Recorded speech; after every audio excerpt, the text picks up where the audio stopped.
दोहा में इस वक्त शब के ठीक 7:30 बजे हैं। अस्सलामु अलैकुम वरहमतुल्लाहि वबरकातुहू।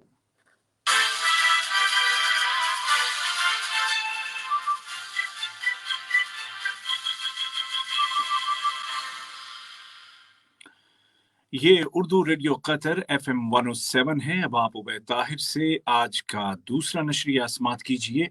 पहले पेश खिदमत हैं इस वक्त की अहम सुर्खियां।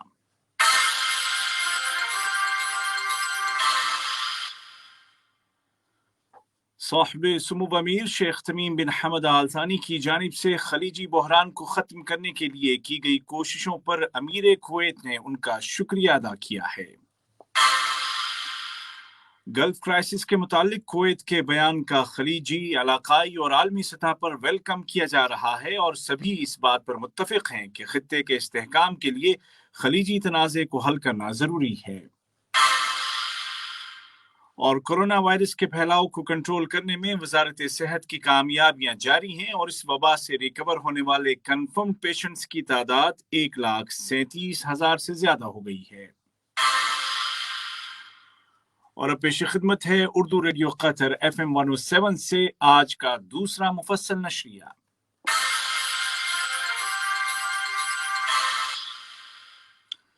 बिस्मिल्लाहिर्रहमानिर्रहीम। साहिब सुमुव अमीर शेख तमीम बिन हमद आल थानी को अमीर कुवैत शेख नवाफ अल अहमद अल जाबिर सुबह की जानिब से शुक्रिया का पैगाम मौसूल हुआ है। अमीर कुवैत ने खलीजी बहरान को ख़त्म करने के लिए हालिया दिनों में की जाने वाली कोशिशों में साहिब सुमुव अमीर के किरदार पर उनका शुक्रिया अदा किया, जिन कोशिशों का इख्तिताम एक ऐसे हतमी इत्तेफाक राय के साथ हुआ जिसमें खलीजी यकजहती और यगानगत की जमानत दी गई है। कुवैत के खबर रसां इदारे के मुताबिक अमीर कुवैत ने कहा कि ये मुबारक कदम, जिसके नतीजे में भाइयों के दरमियान इत्तेफाक राय तक पहुंचा गया है, दरअसल साहिब सुमुव अमीर शेख तमीम बिन हमद आल थानी की जानिब से खलीजी इत्तेहाद और उसकी मजबूती और इलाकाई और आलमी सतह पर उसके किरदार को बाकी रखने की ख्वाहिश का इजहार है।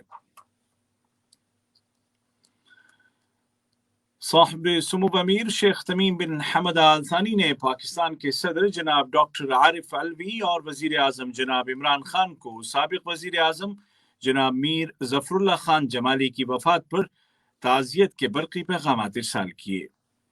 इसी तरह साहिब सुमुव अमीर शेख तमीम बिन हमद आल थानी ने थाईलैंड के बादशाह माहा फगेर ओलोंगकोन को उनके मुल्क के कौमी दिन के मौके पर मुबारकबाद का तार रवाना किया।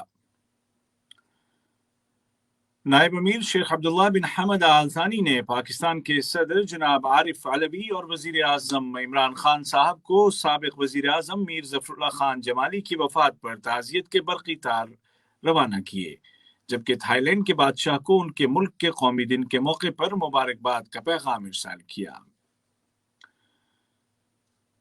वजीर आजम और वजीर दाखिला शेख खालिद बिन खलीफा बिन अब्दुल अजीज आल थानी ने पाकिस्तानी वजीर आजम जनाब इमरान खान को साबिक वजीर आजम मीर जफरुल्लाह खान जमाली की वफात पर ताज़ियती तार रवाना किया, जबकि थाईलैंड के वजीर आजम जनाब प्रायोत चान ओशा को उनके मुल्क के कौमी दिन के मौके पर तहनीती पैगाम रवाना किया। कतर ने खलीजी बहरान या गल्फ क्राइसिस के हल के मुतालिक कुवैत के बयान का खैर मकदम किया है। नायब वजीर आजम और वजीर खारजा शेख मोहम्मद बिन अब्दुर्रहमान आल थानी ने कहा कि कुवैत का बयान खलीजी तनाज़े के हल की जानिब एक अहम कदम है। उन्होंने इस बहरान के आगाज से कुवैत की सालिसी पर उसका शुक्रिया अदा किया। नायब वजीर आजम ने इस हवाले से अमरीका की कोशिशों को भी सराहा और जोर देकर कहा कि कतर की तरजीह यही रही है और रहेगी कि खित्ते और खलीजी अवाम की सिक्योरिटी और मफाद को तरजीह दी जाए। वाज़ेह रहे कि कतर का ये बयान इस क्राइसिस के पहले दिन से ही खलीज और खलीजी अवाम के मफादात के मुताल्लिक उसके मौक़िफ़ का मज़हर है। उधर कुवैत के नायब वज़ीर खारजा जनाब खालिद जारल्ला ने कहा है कि हम खलीजी बहरान के फाइनल रेजोल्यूशन तक पहुंच गए हैं। उन्होंने इस पेशरफ्त को तारीखी कामयाबी करार दिया। گلف کرائسس کے حل کے حوالے سے آنے والی ان خبروں کا عالمی سطح پر خیر مقدم کیا جا رہا ہے اور خطے کے امن و استحکام کے لیے اس مسئلے کے حل کو ناگزیر قرار دیا جا رہا ہے۔ اس ضمن میں علاقائی اور عالمی ملکوں نے کویت کے اعلان کا ویلکم کیا ہے۔ قطر میں کورونا وائرس کے پھیلاؤ کو روکنے کے لیے وزارت صحت اور ہیلتھ سیکٹر کی کامیابیاں جاری ہیں اور اس وبا سے ریکور ہونے والے مریضوں کی تعداد 1,37,060 ہو گئی ہے۔ وزارت صحت کے تازہ بیان کے مطابق ملک میں آج 140 نئے کیس رجسٹر کیے گئے ہیں، جبکہ مزید 188 کنفرمڈ پیشنٹ صحتیاب ہو گئے ہیں اور اس دوران اس بیماری سے کسی شخص کی وفات کی اطلاع نہیں ہے۔ روس میں آج سے کورونا ویکسین سپوٹنک دینے کا آغاز کر دیا گیا ہے، جبکہ جرمن کمپنی بیونٹیک نے امید ظاہر کی ہے کہ اس وبا پر پوری دنیا میں اگلے سال کے اواخر تک قابو پا لیا جائے گا۔ یہ خبریں آپ اردو ریڈیو قطر FM 107 سے سن رہے ہیں۔ دوحہ میں آج سے افغان حکومت اور طالبان کے وفود کے درمیان اجلاس کا آغاز ہو گیا ہے تاکہ امن مذاکرات کا ایجنڈا طے کیا جا سکے۔ ادھر آج سے ہی کابل میں افغان مصالحت کی سپریم کونسل کی رہنما کمیٹی کا پہلا اجلاس شروع ہو گیا ہے۔ اجلاس کے شرکاء کی کوشش ہوگی کہ تجویز کردہ امن منصوبے پر داخلی سطح پر اتفاق رائے پیدا کیا جائے اور طالبان کے ساتھ مذاکرات کے اہم نکات طے کیے جا سکیں۔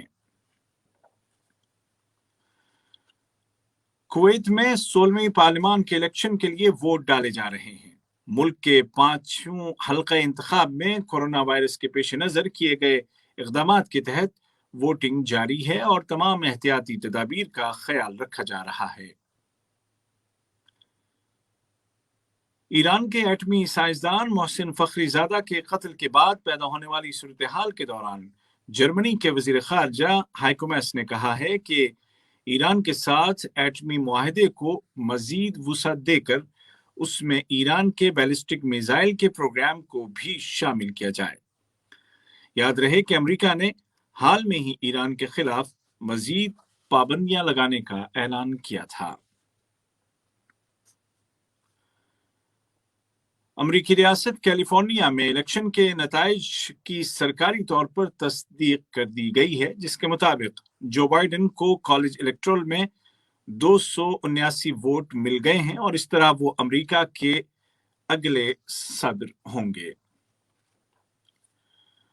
اور آج کے دوسرے نیوز بلیٹن کے اختتام سے قبل ہم آپ کو یاد دلا دیں کہ کووڈ-19 کی روک تھام کے لیے نافذ احتیاطی تدابیر کی پابندی کریں، بالخصوص سماجی دوری کا خیال رکھیں اور فیس ماسک کا استعمال نہ بھولیں۔ اللہ تعالیٰ آپ سب کو سلامت رکھے۔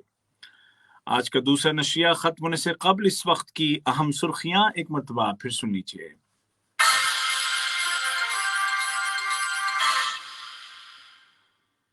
صاحب سمو امیر شیخ تمیم بن حمد آل ثانی کی جانب سے خلیجی بحران کو ختم کرنے کے لیے کی گئی کوششوں پر امیر کویت نے ان کا شکریہ ادا کیا ہے۔ گلف کرائسس کے متعلق کویت کے بیان کا خلیجی، علاقائی اور عالمی سطح پر ویلکم کیا جا رہا ہے اور سبھی اس بات پر متفق ہیں کہ خطے کے استحکام کے لیے خلیجی تنازع کو حل کرنا ضروری ہے اور کورونا وائرس کے پھیلاؤ کو کنٹرول کرنے میں وزارت صحت کی کامیابیاں جاری ہیں اور اس وبا سے ریکور ہونے والے کنفرم پیشنٹس کی تعداد 1,37,000 سے زیادہ ہو گئی ہے۔ اردو ریڈیو قطر FM 107 سے آج کا دوسرا نشریہ اپنے اختتام کو پہنچا۔ ہمارا اگلا نیوز بلیٹن کل صبح ٹھیک 9 بجے پیش کیا جائے گا۔ آج کے اس بلیٹن کو آپ تک پہنچانے میں ہماری تکنیکی معاونت کی محمد الزوادی نے۔